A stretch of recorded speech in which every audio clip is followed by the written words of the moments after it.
Social media पर जैन समाज के सबसे लोकप्रिय जैन न्यूज चैनल महालक्ष्मी हित की बात हमेशा करते हैं आपके साथ सादर जैन। सीधी बात, अभी कुछ समय पहले हमारे प्रधानमंत्री नरेंद्र मोदी जी ने अपना मंत्रिमंडल घोषित किया। लगभग सभी जातियों को, सभी लोगों के वर्गों को जोड़ लिया। अरे उन तक को जोड़ लिया जो सांसद नहीं है, ऐसे दो को भी जोड़ लिया। पर जैनों को बहुत बड़ा गोल मिला। इसके बारे में हमने पूछ लिया सीधा आचार्य श्री सुनील सागर जी से, क्या हमारी दशा और दिशा होगी अब राजनीति में शून्यता के बाद। सुनिए सवाल हमारा आचार्य श्री से। लगभग सभी जातियों धर्मों के मंत्रियों को, लोगों को बनाया गया है। कोई भी धर्म हो, छोटे से लेकर बड़े तक के, जैन समाज को एक बार फिर एंट्री नहीं मिली है। एक भी नहीं है, एक भी नहीं, सांसद भी नहीं है। सांसद भी नहीं, क्योंकि नहीं, ऐसे हमारे दो व्यक्ति ऐसे भी चुने गए जो सांसद नहीं है, उनको भी इसमें रखा गया है। यानी उन्हें राज्यसभा मनोनीत करेंगे या 6 महीने में कहीं से चुनाव लड़के रखेंगे, तो इसका मतलब उनके लिए विकल्प रखा गया। लेकिन जैन समाज के लिए कहीं विकल्प नहीं रखा गया। क्या हम अपनी राजनीति के बगैर हम अपने धर्म की सुरक्षा, सामाजिक सुरक्षा क्या कर पाएंगे? इसके लिए समाज को क्या करना चाहिए और क्या तरीके अब हमारे पास विकल्प बचे हैं इस जैन समाज के पास?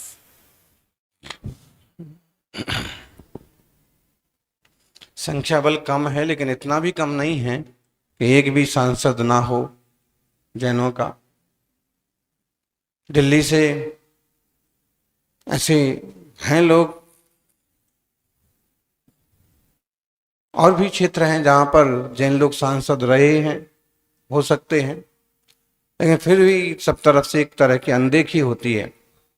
जो भी है, जब तक सरकार में जिम्मेदार आदमी नहीं होता है तब तक उस समाज की बात ठीक ढंग से पहुंच नहीं पाती। कई लोग सहयोग करते जरूर हैं, लेकिन वह उस ताकत और उस रूप में नहीं हो पाता है जो जरूरी होता है।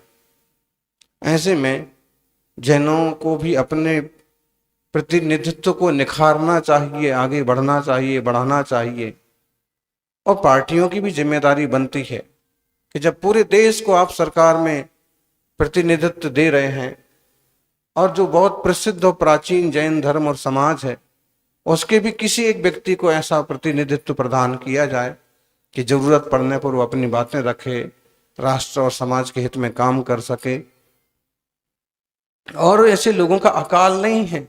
इस टाइप के काफी लोग हैं जो विभिन्न पार्टियों का सिंचन करते रहे हैं, उन्हें आगे बढ़ाते रहे हैं, टैक्स देते, वो क्या नाम से, अनुदान, दान देते रहे हैं। तो अभी भी संभावना है कि मोदी सरकार के दिमाग में ये विचार आए और किसी एक अच्छे श्रावक को किसी भी रूप में सरकार में शामिल किया जाए। ऐसी हमारी भावना भी है, ऐसी सबकी इच्छा भी है, और इस पर काम भी होना चाहिए। तीर्थों के बारे में, अपने हितों के बारे में आचार्य सुनील सागर जी बहुत बोलते हैं। समाज को हमेशा प्रेरक करते रहते हैं, प्रेरणा देते रहते हैं। इसलिए हमने उनसे पूछ लिया कि हमारे लगभग 25-30 हजार संत जैन संत और 1800 से ऊपर दिगंबर संत भी हैं, लेकिन कोई हमारे चल अचल तीर्थों के बारे में, जब ये बात तब की कर रहे हैं हम जब हमारे समाज में जैनों के अंदर हर कोई भक्त अपने गुरुओं की प्रवचनों की, उनकी बात को मानता है, शिरोधार्य रखता है कि जो उन्होंने कहा है उसकी बात को मानूं। ऐसा होने पर भी हमारे संत क्यों नहीं इस बारे में उद्बोधन करते, अपने तीर्थों की सुरक्षा के लिए कहीं कुछ बदल रहा है क्यों नहीं करते हैं? इस बार उन्होंने स्पष्ट बात कह दी। कारण क्या है, क्यों नहीं कह पाते, आखिर क्या राज है? एकदम खरी खरी बात, वह सुनकर हैरान हो जाएंगे आप। सुनिए जरा क्या कहते हैं वो, क्यों मजबूर हो जाते हैं हमारे संत इस बात की कहने के लिए। गुरुवर इस समय वर्तमान में 1628 दिगंबर संत हैं, और ऐसी बात है कि आज जो दिगंबर समाज है वह अपने गुरुवरों की हमेशा मानता है। वो कहेंगे इस तरफ, इस तरफ, इस तरफ, उनके प्रवचनों के, उनके आदेशों को पूरा मान्य करता है। लेकिन हमारे दिगंबर संतों में ऐसी क्यों प्रभावना नहीं कर पाते हैं कि वह पाठ तो पढ़ देते हैं अहिंसा का, इस तरह का, लेकिन अपने तीर्थों की सुरक्षा के लिए नहीं बोल पाते, बोल नहीं पाते। मैं ये कह रहा हूं कि क्यों है ऐसा कि हमारे दिगंबर संत चल अचल तीर्थों की सुरक्षा के लिए उद्घोष अपने भक्तों से समाज में नहीं कर पाते? क्या कारण है इसका? बहुत बार हम बता चुके कि मुख्य कारण तो संख्या बल की कमी। दूसरी बात है कि एक हल्की सी आशंका कि अगर हम बहुत कठोरता से किसी मामले को उठाएं और सामने वाला पक्ष उल्टा पड़ जाए तो काफी क्षति भी पहुंचा सकते हैं। तो अगर संख्या बल हो तो किसी भी चीज को, आंदोलन को धार देना आसान होता है। लोकतंत्र है, सब चीजें हैं, लेकिन कई बार हमारी स्थिति उन लोगों से अलग है। हमारे लिए हरे रंग वालों से जितना खतरा महसूस होता है उतना ही गुलाबी रंग वालों से भी देखा जाए तो अधिकतम तीर्थों पर कब्जा, जिन्हें हम कुछ अपना समझते हैं, उनका ही है। अब ऐसे में दमखम से उनके विरोध में अपनी चीज वापस लेने के लिए खड़ा होना भी थोड़ा खतरा जैसा लगता है कि अगर ये बदल गए और इनने कोई तरह का बलवा फैला दिया और फिर साधु संतों के विहार पर, इधर उधर से आने जाने पर और अनैतिकता या कुछ ऐसी चीजें चालू कर दी तो मुश्किल होगा।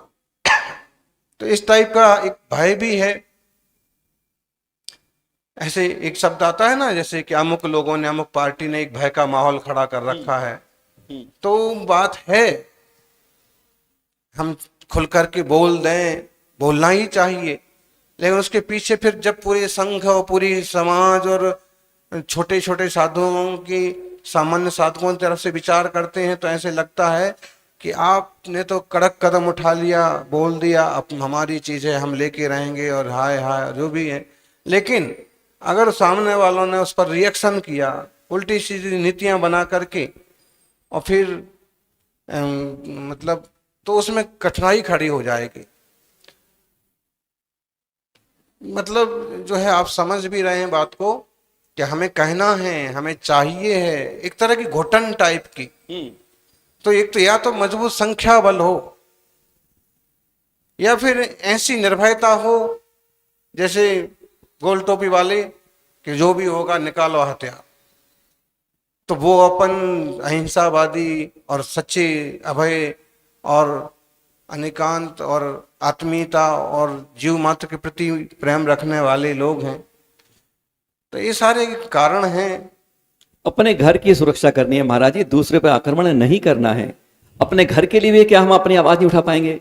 इतने भय और आक्रांत में जीवन जैसे उठाना, वो बात सही है, लेकिन हम इसको जब बड़े स्केल पर देखते हैं, उठाना चाहिए, उठाई है आपने भी और कुछ साधकों ने भी, लेकिन वो आवाजें जो है ना एकदम गायब कर दी जाती हैं, या फिर कहां से कहां पहुंच जाते हैं, दूसरा माहौल बना दिया जाता है।